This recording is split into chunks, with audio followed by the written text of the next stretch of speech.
Hello mga stories, welcome back sa ating content at merong may napanood ko sa TikTok, tumahan sa FYP ko.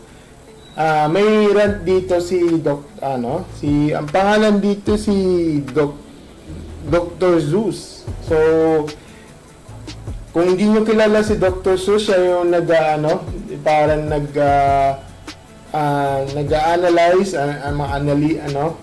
nag-analyze tungkol sa mga movie review, tapos kinukwenta niya yung mga synopsis or parang tungkol sa ganito, ganyan na maganda, minsan nire-rate niya, basta ganun, oo. At not until na meron siyang may rant dito tungkol dito sa sa isang cinema na nirarat niya sa SM Center Sanggandaan. So parang nirarat tungkol sa mga movie experience niya. Medyo parang hindi maganda yung yung picture, yung movie, medyo sabi niya hindi nakikita. Pero pas napanood ko na ito, pero saglit lang. Pero mas maganda ipanoorin ko na lang dito para ng buo para dito, no. So, tapos mayroon akong insights dito. Okay, let's go and panoorin natin to kay Dr. Zeus sa TikTok. Let's go. Etong video na to ay para sa mga nagmamanage ng sinihan sa may SM Center sa Ngandaan. Meron akong rant sa inyo. Isa-isahin ko to pero itong 4 na reklamo ko brightness, volume, CR, and piracy. First of all, baka pwede nyo naman taasan yung brightness ng screen ng sinihan nyo. Hindi ko alam kung sobrang dumi lang ba ng screen or ayaw lang talaga nila taasan yung brightness ng screen nila. Sobrang dilim legit, and baka sabihin nyo, baka first time ko lang makapanood dito. Ilang beses na ako nakapanood dito, and dito na ako nanood nung last na MMFF. And oo, sobrang dilim pa rin talaga. Alam mo yung okay, so nireklamo niya is yung medyo masyadong madilim na at saka halos di makita yung yung parang brightness. Naiintindihan ko naman yun kasi to be honest, ako kung tatanungin mo kailan ako dumaan sa cinema, siguro matagal na. Siguro nung pa ata ako, siguro ang huli kong nanood ng sine is around 2019 ata. Parang gano'n, 2019 yung MMFF, yung huling nood ko yung kay Asher Salonga. Tapos in the rest wala na, hindi ako nanonood, yung gano'n. Yun, at yan, so ito napansin ko nga mayroong nag-rant dito, nagreklamo, parang hindi ginagawa action. Pero sige, tuloy natin. Sige. brightness ng cellphone tapos malapit na doon sa pinakadulo, ganun kadilim na tipong halos hindi mo na makita yung pinapanood mo eh. Okay. Kung dito ka nanood ng Battle of Winterfell ng Game of Thrones, puro itim na lang mapapanood mo. Sobrang dami ko nang napanoorin na sinehan and sila lang yung may ganito. Ano ba yung screen nyo dyan? SM Sangandaan? Tinted? Tapos ito pa SM Sangandaan. Promotor ba kayo ng pirata? Ito lang ako nakapanood ng attention OMB, Optical Media Board. Oo, sana investigahin itong itong SM na to Oo, may nagbibideo pala. Calling OMB. Sino bang OMB chairperson dyan? Diba? Diba? Alam ko sino bang yung OMB dito. Check natin wait lang Ayan, ito si Mr. Dennis Lorenzo B. Pinlap na ng CSEE, So, new appointed OIC chairperson and CEO of the Optical Media Board. So, Sir Dennis, alam mo na, paki-investigan tong SM nito, yung SM Cinema. Bakit? Ano nangyari dyan? Sige, tuloy. Na sobrang libreng-libreng makapag-picture, makapag-videos nang walang nanguhuli. Minsan nga, literal na sobrang lakas ng flash, pero wala talagang nanguhuli. Bukod sa pirata, ang nakakainis pa dito, nakaka-distract kaya yung mayroong nag-video, tapos mas nakaka-distract pa kapag sobrang taas ng brightness ng nag-video, so mapapatingin ka Habang kamerang nagbabantay sa mga sinihan dito sa Pilipinas, di ba meron Sana naman gano'n. Don't get me wrong, hindi ko sinisisi mga security guards, but instead, yung SM, sana maglagay kayo ng bukod na security guard para doon sa may labas, and security guard para doon sa may loob ng sinihan. May bantay sa labas, may bantay sa loob. Ganun dapat. Kasi kung labas pa... Okay. Okay. Kasi yung mga, ano doon, yung mga security guards, ba't di nyo mahuli-huli? Di ba? O talaga meron kayong ano dyan, may parang protection. Anong meron dyan? Diba? Kasi, hindi naman sa ano ko dito, no? Hindi ko sa tinatatakpan ko yung ano, siguro. Bakit ganun? Parang, bakit? Ano nangyari? Diba? Ba't ganun, ano, parang ganun kayo? Parang, hindi nyo hinuhuli yung mga ganyan. Diba? O may minsan kasi baka maabangan kayo, di ba? Ano, paka-investiga, tuloy-tuloy. Tapos pasok din yung security guard, edi ganun din, hihintayin lang siyang makalabas ng mga nanonood na magpipirata. Or siguro, maglagay na lang kayo ng mismong CCTV sa may sinihan, tapos maglaan kayo ng isa o dalawang tao magbabantay dito. Hindi tapos yung problema. Kasi yung dating nito para sa akin talagang gusto lang talagang manood, ay parang sinusuportahan nyo nga yung mga nagpipirata kasi wala naman po yung tigil sa kanila eh. Okay, Sen, ano nangyari dyan? Napakalayo ng CR sa sinihan na to. Kapanood na ako dati dito yung pagkakaalala ko, meron silang CR sa labas lang ng sinihan. Pero ngayon, sobrang layo ng lalakarin mo para lang maka-CR ka. Hindi ito yung picture na actual na sinihan nila, pero bakit hindi nila kayo maglagay ng CR sa loob mismo ng sinihan? Parang... Oo nga, no. Hindi ko pa naranasan, to be honest, no. Pero yung mga, siguro, mga sinihan na CR, bakit ganun? Parang, wala kayo atake yung sinihan, no? Pero, di ko pa naranasan eh, kasi ang huling punta ko dyan sa SM Manila. Yun ang huling, 2019 ata siguro. Yung huling,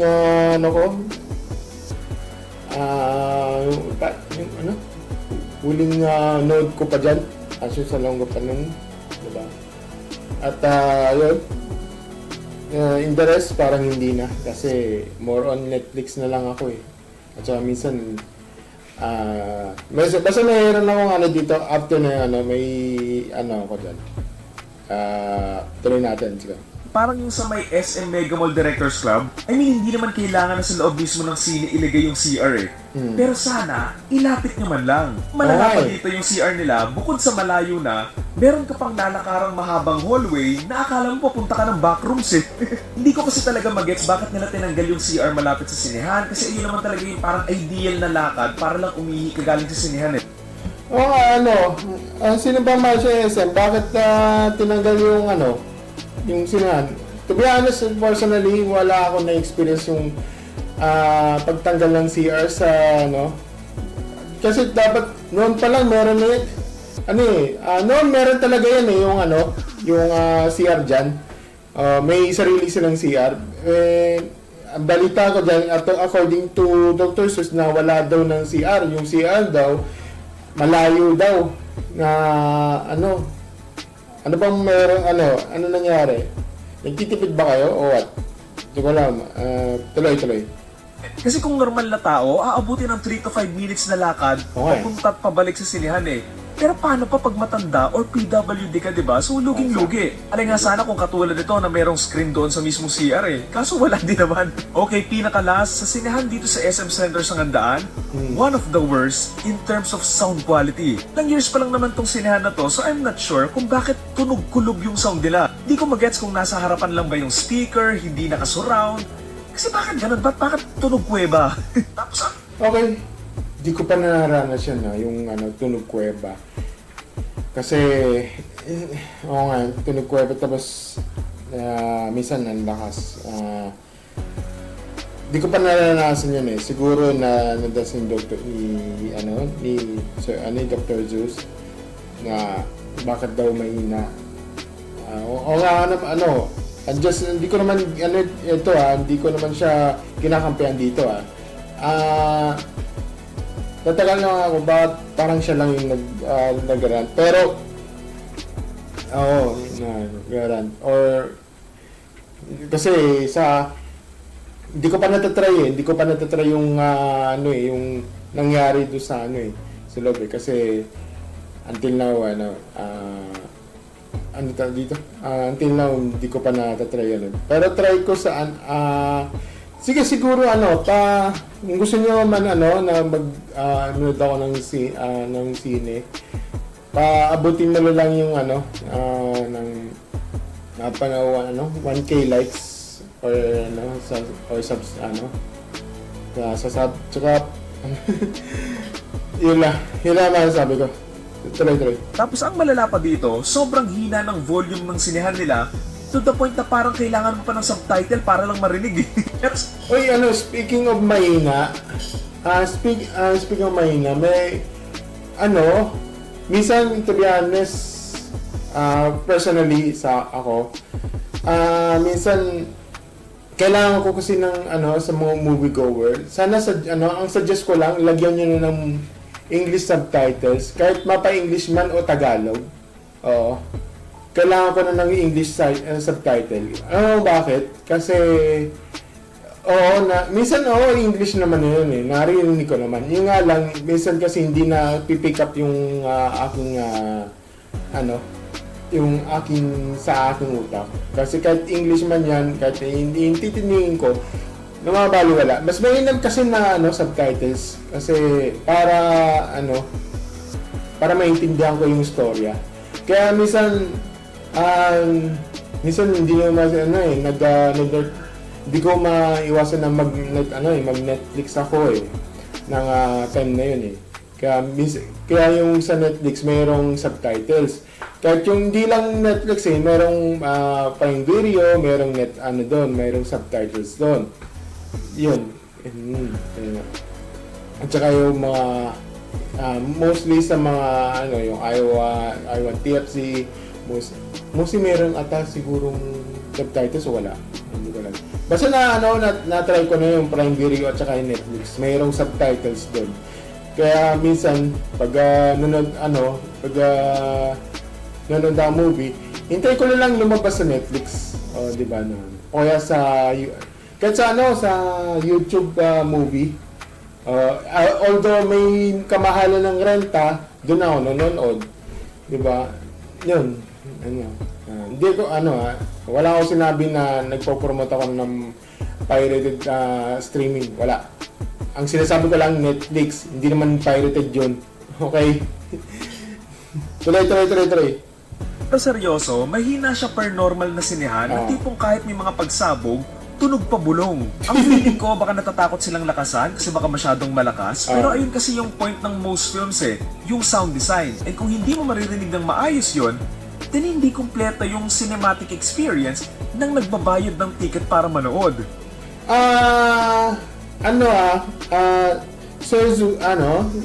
Si Sir Dr. Zeus, tawag dito. Naiintindihan ko naman yung hindi mo ma-experience yung sound experience, no? Siguro may, masasabi ko lang dyan, siguro may ata dito na parang napagsabihan o nareklamo tungkol sa sound na ba't ang lakas-lakas. Minsan kasi mostly sa mga senior citizens, nabibingihan sila. Siguro, yun yung kasi yung sa, yung parang in-address na nila. Ewan ka lang kasi karamihan sa mga na mga senior citizen na minsan yung mga libreng movie hindi na sa mga minsan hinihinaan, minsan nilalakas kasi as of minsan kasi may request sila ng gano'n na inaha mo yung yung volume ganyan kasi nabibingihan ako ganyan. Hindi ko ginigate ko mga senior citizens dito kasi yun yung usually yung mga ganun na yun yung kasi yung minsan nire-request karamihan sa mga seniors. Yung mga tao lalo na sa mga senior citizens. Yun. Naiintindihan ko yun. At saka ikaw Dr. Sut, naiintindihan ko kasi gusto mo kasi yung yung sound experience, yung Dolby, yung Dolby Sounds, SBS Sound. Gusto ko yung yung talagang makatotohanan, ganyan. Yung nga lang, may mga senior na ayaw nila ng ganun. O yung mga ibang tao, o lalo na yung mga senior, o yung ibang tao na medyo sensitive yung mga tenga nila. Hindi ko sila hindi ko sila masisisi doon. Yun, tuloy. I mean, baka hindi lang naman to sa may volume, baka luma na yung speakers nila, baka pangit yung placements, pero sana ma-check kasi sobrang hina lang talaga. Kung manonood ka ng horror or action, parang lugi kung sa ganitong sinihan ka manonood eh. So yan lang naman, suggestions ko lang naman to, and sariling opinion ko lang naman din to, since ilang beses na ako nakapanood dito. I mean, baka iba yung perspective ng ibang mga nanood dito, pero for me na nakapanood na ako sa iba't ibang mga sinihan, there's something off lang talaga sa sinihan ng SM Center sa Ngandaan. So yun lang, sana mag-improve, sana makapanood pa ako dito. Okay, yeah. Dr. Sus, naintindihan ko naman yung yung side mo. Oo, pero sana hindi ko alam, ayoko mag-gatekeep ng ibang tao kasi may mga kanya-kanyang perspective, may kanya-kanya naman ng opinion. Naintindihan ko naman yung opinion mo, oo, pero may mga tao kasi alam mo na, yung katulad, una-una, yung volume. Isa kasi may na hindi ko hindi ko pa natatry kasi parang ini-imagine baka kasi ang dahilan kasi na nabibigyan sila. Minsan kasi ganun eh. At hindi ako magi-strawman dito kasi minsan karamihan sa iba lalo na yung father ko is nabibigyan siya. Oo. Kasi senior kasi yun eh. Senior na kasi siya. Kasi yung iba, kasi baka, na nagkaroon ng, yung parang sumasakit ulo, ganyan. Baka may tulad yung sa iba. May kasing iba na ayaw nilang ganun. Merong gusto, na okay lang. Pero mostly talaga ang concern kasi dito is yung nilalakasan mo. Yung volume nyo, diba? Yun. I understand sa iyo, Dr. Sus. At saka yung again, taga-OMB dyan na may may nagpipirata dyan na na SM pa naman. Nako, you violate the anti-piracy law. Bawal yan. Okay. Thank you Dr. Sus sa yung content, yung rants mo. At I hope malalaman dito yung taga Optical Media Board si Sir Dennis Lorenzo B. Pinlac, di ba? Siya yung newly appointed OIC chairperson ng CEO and CEO ng Optical Media Board. Kung totoo man di ba? Iyon.